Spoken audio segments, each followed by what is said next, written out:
Y ahora estamos en nuestros estudios con el economista José Luis Esper, justamente para profundizar este análisis.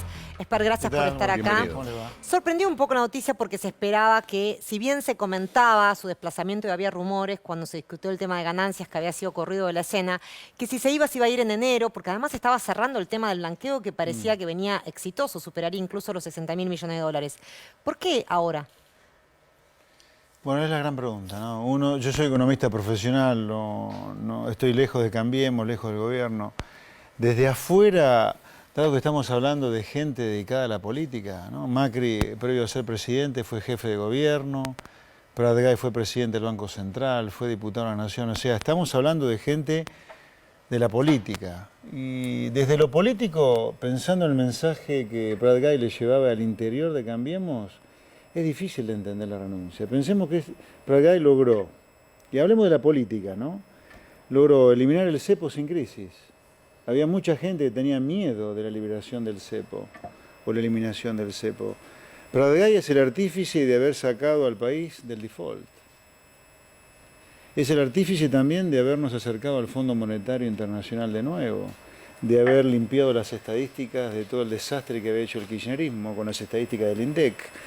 El blanqueo va a ser un éxito. Junto con Sturzenegger bajaron la inflación respecto... Bueno, había diferencias públicas entre ambos, ¿no? Otro tema, la recesión, cada vez hay más sectores que están saliendo de la recesión. Y en algún momento, en el 2017, Argentina va a crecer. Así que, políticamente hablando, esto no se explica de por qué Pratgay renuncia. ¿Está pagando el costo de ser un ministro de transición en esto de romper con el paradigma de los superministros de Economía en la República Argentina? Y ser, como decía tanto algunos de los invitados con los cuales compartíamos recién, las repercusiones, el propio ex jefe de gabinete Fernández lo decía, ¿no? Recaudan pero no manejan el gasto. Sí. ¿Está pagando el costo de este tipo de nuevos ministros? El experimento de Macri de cada vez tener más dividido el Ministerio de Economía comparado con el que venía en la época de la Baña, la verdad que es un experimento que creo que probablemente no habría que descartar que una hipótesis sea que Pratgay paga el costo político de este desmembramiento permanente que se profundiza ahora con Duhovne, de tener tantos caciques, ¿no?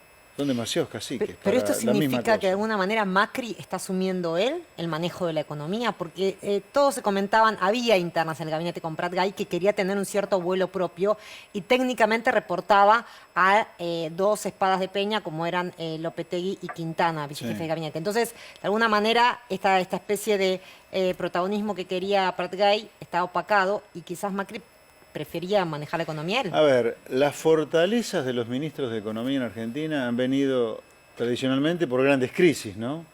Los superministros como Cavallo y Labaña vienen por crisis previas homéricas, ¿no?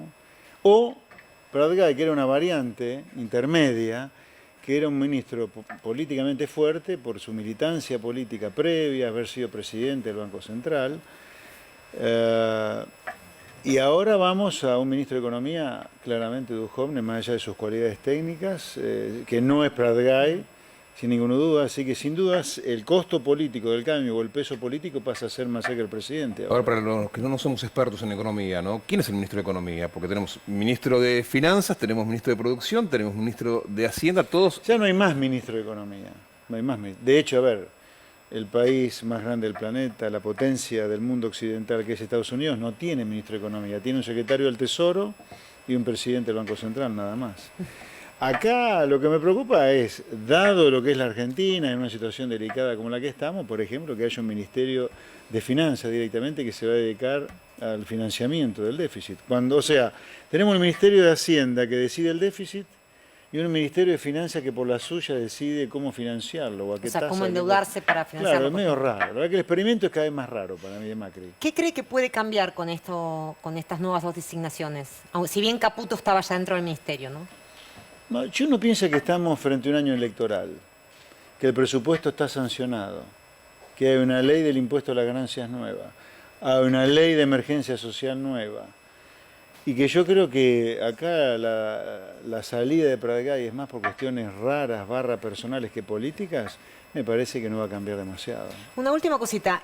Hoy respondieron bien los mercados. El dólar bajó y la bolsa también tuvo una pequeña baja. Siempre estamos acostumbrados a la salida de ministro de Economía con... Cuidado, históricos cambios en el pasado del ministro de Economía han sido en el medio de grandes crisis, así que este no es ese experimento.